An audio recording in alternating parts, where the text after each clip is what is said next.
আজকে আমরা পড়ব ডাটাবেস ম্যানেজমেন্ট সিস্টেম কি।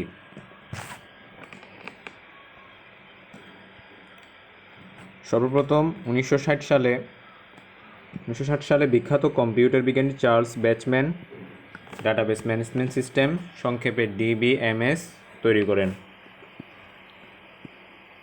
ডাটাবেস ম্যানেজমেন্ট সিস্টেম হলো অনেকগুলো প্রোগ্রামের সমন্বয়ে তৈরি এমন একটি সফটওয়্যার যা ডাটাবেস তৈরি, পরিবর্তন, সংরক্ষণ, নিয়ন্ত্রণ, পরিচালনার কাজে ব্যবহৃত হয়।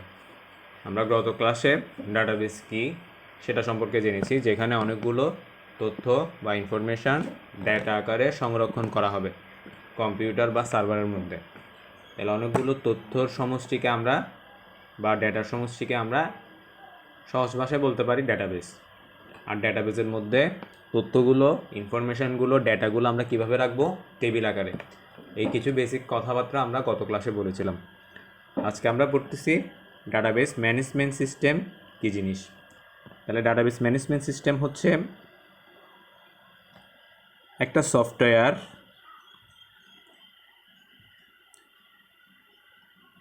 এটা একটা কি সফটওয়্যার বা প্রোগ্রাম,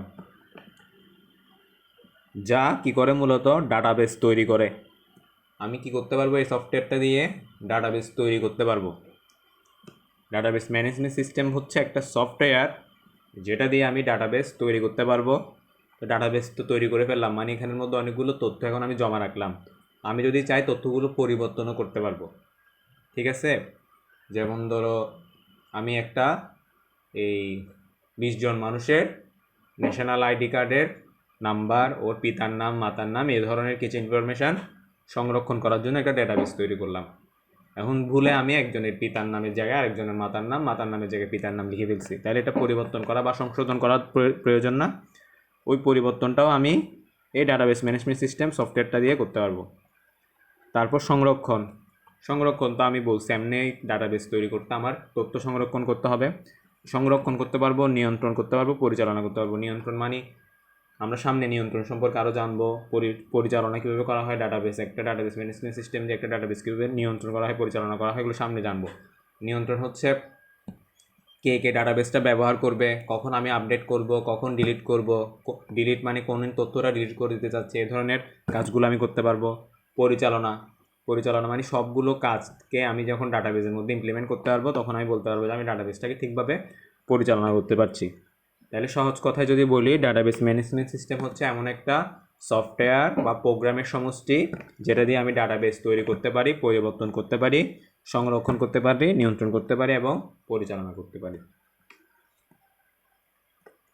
তাহলে ডাটাবেস এবং ডাটাবেস ম্যানেজমেন্ট সিস্টেম দুইটা আলাদা জিনিস। ডাটাবেস হচ্ছে একটা সংরক্ষণের উপায় বা সংরক্ষণের জায়গা, যেটার মাধ্যমে আমি অনেকগুলো ডাটা তৈরি করতে পারি, এই ডাটা বা ইনফরমেশান সংরক্ষণ করতে পারি। আর ডাটাবেস ম্যানেজমেন্ট সিস্টেম হচ্ছে একটা সফটওয়্যার যেটা দিয়ে আমি ডাটাবেসে তৈরি করতে পারবো, এটা পরিবর্তন করতে পারবো, সংরক্ষণ, নিয়ন্ত্রণ, পরিচালনা এসব কাজ করতে পারবো। ঠিক আছে? আমরা যদি আগের ক্লাসে একটু করে দেখি, ডাটাবেস আমরা কাকে বলেছিলাম? হ্যাঁ, ডাটাবেস বলতে আমরা বলেছিলাম বিপুল পরিমাণ তথ্য মজুত রাখার ব্যবস্থা। এটা হচ্ছে ডাটাবেস সহজভাবে বলতে গেলে। আর ডাটাবেস তো গেল, আমরা ডাটাবেস ম্যানেজমেন্ট সিস্টেম হচ্ছে একটা সফটওয়্যার যেটা দিয়ে আমি মূল ডাটাবেস, যেটা একটু আগে পড়ে আসলাম, ওই ডাটাবেসকে আমি তৈরি করতে পারবো, পরিবর্তন, সংরক্ষণ, নিয়ন্ত্রণ, পরিচালনা করতে পারবো। তাহলে দুটোর মধ্যে একটু তফাৎ আছে। একটা হচ্ছে সফটওয়্যার ডিরেক্ট, মানে ডাটাবেস ম্যানেজমেন্ট সিস্টেমটা হচ্ছে পুরো ডাটাবেসকে নিয়ন্ত্রণ করার একটা সফটওয়্যার। যেমন ধরো আমরা HTML কোড করার জন্য সফটওয়্যার লাগছে নোটপ্যাড, এই ধরনের ডাটাবেস নিয়ন্ত্রণ করার জন্য একটা সফটওয়্যার লাগতেছে যেটাকে বলতেছে ডাটাবেস, যেটাকে জেনারেলি বলা হয় ডাটাবেস ম্যানেজমেন্ট সিস্টেম। অনেকগুলো ডাটাবেস ম্যানেজমেন্ট সিস্টেম আছে, আমরা সামনে জানবো।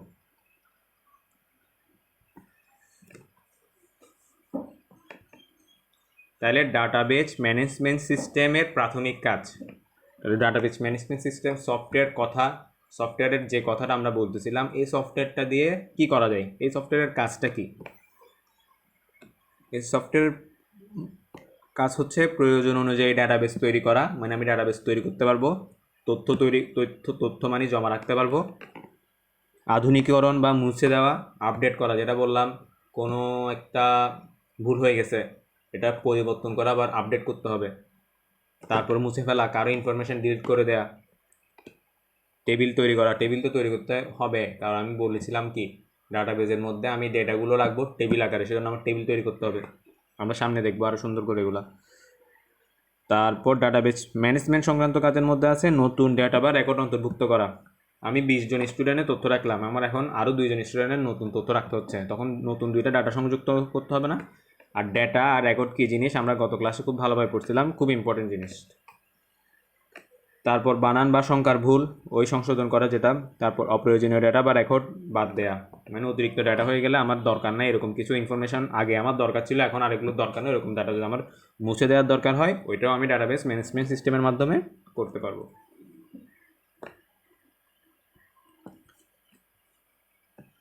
তারপর ডাটাবেস ম্যানেজমেন্ট সিস্টেমের আরও কিছু কাজ আছে, যেরকম চূড়ান্ত সম্পাদনের কাজ সম্পাদন করা, শর্ত সাপেক্ষে প্রয়োজনীয় ডেটা বা রেকর্ড অনুসন্ধান বা ব্যবহার করা।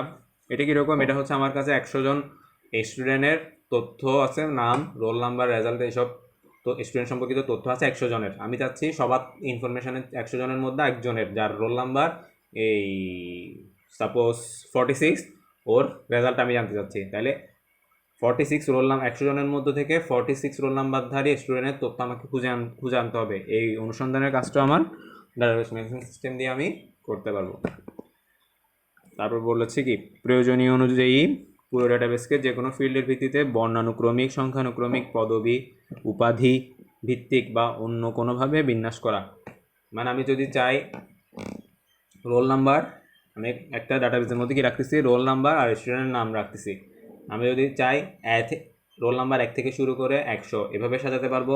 আবার আমি যদি চাই যাদের নামের প্রথম অক্ষর এ, ওর ওর নামটা আগে থাকবে, তারপর যাদের নামের অক্ষর বি, তারপর সি, এভাবে মানে যদি চাই আমি সংখ্যা অনুযায়ী সাজাতে পারবো, মানে 1 2 3 4 রোল নাম্বারের উপর ভিত্তি করে। আবার আমি যদি চাই অ্যালফাবেটিক অর্ডার, মানে যার নামের অক্ষর প্রথমে ওদের নাম আগে থাকবে, তারপর বি, তারপর সি, এভাবে আমি সাজাতে পারবো। আর আমি বলতেছিলাম কি ডাটাবেস মানে টেবিল, অনেকগুলো টেবিল, আর টেবিলের মধ্যে কি থাকতেছে অনেকগুলো ইনফরমেশন বা তথ্য, মানে ছক। তাহলে একটা ডাটাবেস যদি চিন্তা করি যেখানে আমি স্টুডেন্টদের তথ্য রাখবো, ওখানে কি থাকবে একটা টেবিল থাকবে, টেবিলের নাম থাকবে স্টুডেন্ট টেবিল। ওই টেবিলের মধ্যে একটা কলামে নাম থাকবে স্টুডেন্টের রোল নাম্বার, একটা কলামের নাম থাকবে স্টুডেন্ট নেম, এক্সট্রা কলামে থাকবে স্টুডেন্টের কোন ইয়ার, অ্যাড্রেস, মোবাইল নাম্বার, এ ধরনের একটা টেবিল ডাটাবেসের মধ্যে আমি রাখবো। ওই পুরো টেবিলটাকে ডাটাবেস বলা হচ্ছে। এরকম অনেকগুলো টেবিল নিয়েও একটা ডাটাবেস গঠিত হতে পারবে। রিপোর্ট তৈরি করা, প্রয়োজনীয় ডাটাবেসে প্রিন্ট দেয়া, যথাসম্ভব ডেটা ডুপ্লিকেশন কমানো। ডেটা ডুপ্লিকেশন মানে হচ্ছে একই ডাটা যাতে দুইবার না থাকে। তারপর রেকর্ড আধুনিকরণ করা, ওই যেটা আপডেট করা, পরিবর্তন করে, মানে কারোর ভুল হয়ে গেছে এটা সংশোধন করা, আবার নতুন করে করছে, এটা হচ্ছে আপডেট করা।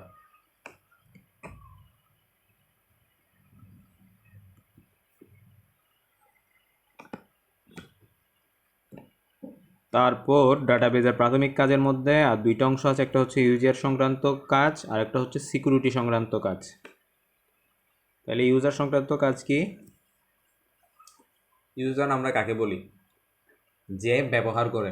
তাহলে ডাটাবেসটা যে ব্যবহার করতেছে ওকে বলা হবে ইউজার, ঠিক আছে? ওয়েবসাইট যে ব্যবহার করতেছে ওকে বলা হবে ইউজার, একটা প্রোগ্রাম যে ব্যবহার করতেছে ওকে বলা হবে কি ইউজার।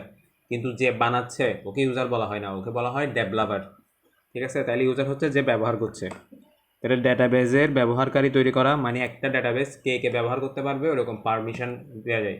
মানে আমি 5জন ইউজারকে ডাটাবেসটা ব্যবহার করতে দিব, 5জনকে 5টা ইউজার নেম দিয়ে দিলাম, 5টাই পাসওয়ার্ড দিয়ে দিলাম, এই 5জন বাদে অন্য কেউ এই ডাটাবেসটা ব্যবহার করতে পারবে না। এই প্রিভিলেজ দেয়া, এই যে অনুমতি দিচ্ছি 5জনকে ব্যবহার করার, ওটাকে বলা হয় প্রিভিলেজ দেয়া। আর সিকিউরিটি সংক্রান্ত কাজ কি? ডেটার নিরাপত্তা বিধান করা, ডেটা সংরক্ষণ করা। মানে আমি যে ডাটাবেসের মধ্যে এই যে স্টুডেন্টদের ইনফরমেশনগুলো রাখলাম ওগুলো যাতে হ্যাক হয়ে না যায় বা কোনোভাবে যাতে অন্য কেউ না পেয়ে এটা চেঞ্জ করে না যায়। সাপোজ একজন স্টুডেন্টের রেজাল্ট আমি রাখছি 3.6, এখন এটা যদি কোনো কারণে হ্যাক হয়ে যায় বা কেউ যদি আমার ডাটাবেসের মধ্যে পারমিশন না পাওয়ার পরেও ঢুকে যেতে পারে, তখন ও এটা 3.6 চেঞ্জ করে 4 বানিয়ে দিল, ঠিক আছে? তাইলে ডাটাবেস ম্যানেজমেন্ট সিস্টেমের মাধ্যমে আমরা কি ডেটার নিরাপত্তাও দিতে পারবো।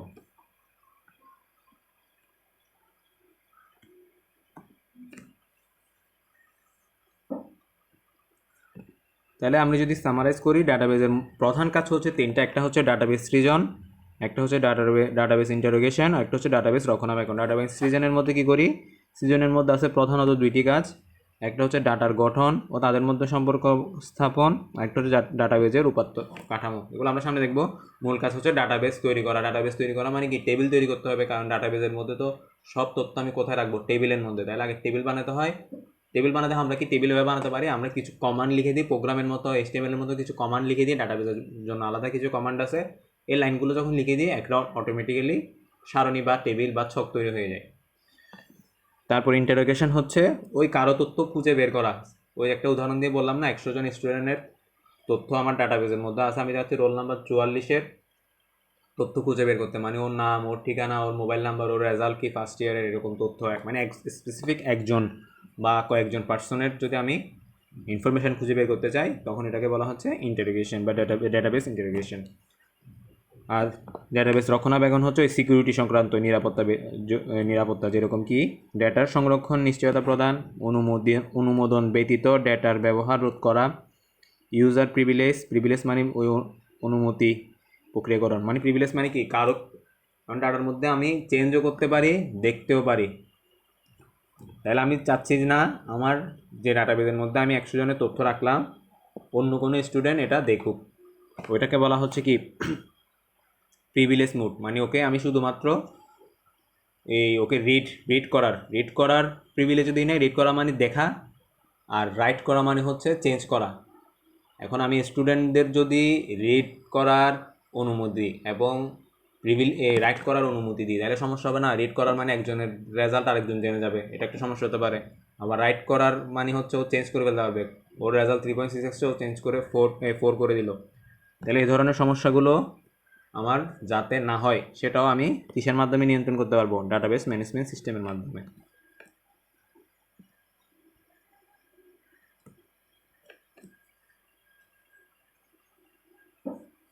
তাহলে অনেক বিজ্ঞানীরা ডাটাবেস ম্যানেজমেন্ট সিস্টেমকে বিভিন্নভাবে সংজ্ঞায়িত করেছে। ওগুলা বইয়ের মধ্যে আছে, একটু দেখে নিবা, রিডিং করে নিবা।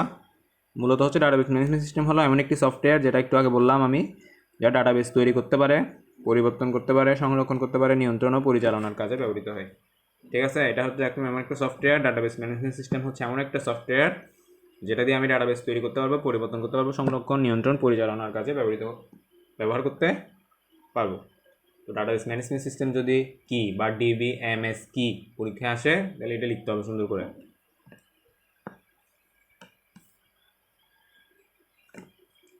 ডাটাবেস ম্যানেজমেন্ট সিস্টেমের একটা কাঠামো চিত্রের মাধ্যমে এখানে দেখাচ্ছে, দেখো। অ্যাপ্লিকেশন 1, অ্যাপ্লিকেশন 2, অ্যাপ্লিকেশন এরকম, মানে অনেকগুলো সফটওয়্যার থাকতে পারে। ঠিক আছে? এখন এটা আমি যদি চিন্তা করি, ফেসবুক মানে তোমার মোবাইলেও ফেসবুক আছে, আমার মোবাইলেও ফেসবুক আছে, এরকম আরেকজন, তিনটা ধরলাম, 3জন মানুষের মোবাইলে ফেসবুক অ্যাপটা আছে, ফেসবুক সফটওয়্যার বা অ্যাপটা আছে। তো সবার ইনফরমেশানগুলো আমি যে মোবাইল, ছবি, আমার ফেসবুক অ্যাকাউন্টের মধ্যে নাম, ছবি, তারপর এডুকেশান, ওয়ার্ক, এইসব ইনফরমেশান যে দিচ্ছি, ওগুলো মূলত সেভ হচ্ছে কোথায়? ফেসবুকের ডাটাবেসের মধ্যে। ঠিক আছে? তাহলে আমার ইনফরমেশান ফেসবুকেরগুলা, তোমারগুলা, আরেকজনেরগুলা, সবারগুলো এসে সেভ হচ্ছে কোথায়? এই ডাটাবেস, ফেসবুকের ডাটাবেস ম্যানেজমেন্ট সিস্টেমের মধ্যে। এই ডাটাবেস ম্যানেজমেন্ট সিস্টেমগুলো কী করছে? ওদের স্টোরেজ আছে, যেখানে ওরা তথ্যগুলো জমা রাখে, ওখানে গিয়ে তথ্যগুলো দিয়ে দেয়। তো আমি যখন যেটা খুঁজি, ওইটা আবার এই তথ্য ভাণ্ডার থেকে ডাটাবেস ম্যানেজমেন্ট সিস্টেমে যায়, ওখান থেকে আমাকে পাঠিয়ে দেয়। ঠিক আছে? এভাবেই কাজ করে ডাটাবেস ম্যানেজমেন্ট সিস্টেমের উপাদান। খুবই ইম্পর্টেন্ট জিনিস। কী কী উপাদান থাকে? ডেটা থাকে, রেকর্ড থাকে, ফিল্ড থাকে, ডেটা টেবিল থাকে। আমরা ডেটা কী জিনিস গত ক্লাসে পড়েছিলাম, ফিল্ড কী জিনিস তাও গত ক্লাসে পড়েছিলাম, রেকর্ড কী জিনিস তাও পড়েছিলাম, ডেটা টেবিল কী জিনিস তাও পড়েছিলাম। যদি এই চারটা জিনিস না বুঝো, গত ক্লাসের ডাটাবেজের প্রথম ক্লাসটা একটু আবার দেখে নিতে হবে। আর একটা ডাটাবেস যদি আমি তৈরি করতে যাই, তখন এই চারটা জিনিস অবশ্যই লাগবে। এই চারটা জিনিস ছাড়া ডাটাবেস তৈরি করা যাবে না।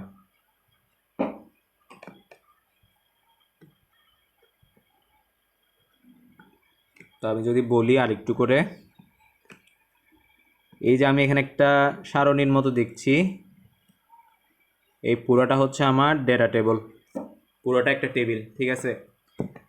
আর এই যে উপরে serial number, name of the student, mobile number, father's name, father's profession, father's mobile number, এই যে হেডিংগুলোর নাম, টেবিলের কলামগুলোর নাম, এগুলোকে বলা হয় ফিল্ড, ঠিক আছে।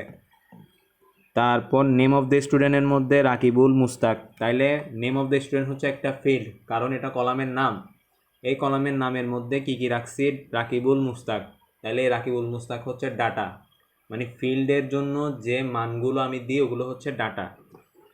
তারপর মোবাইল নাম্বার, ওটা হচ্ছে কি একটা ফিল্ড, এটার জন্য আমি মান কি দিছি? দুইটা মোবাইল নাম্বার দিছি, তাহলে এই দুইটা মোবাইল নাম্বার হচ্ছে আমার ডেটা, বুঝতে পারছি। আর পুরা একটা রো, পুরা একটা রো কীরকম?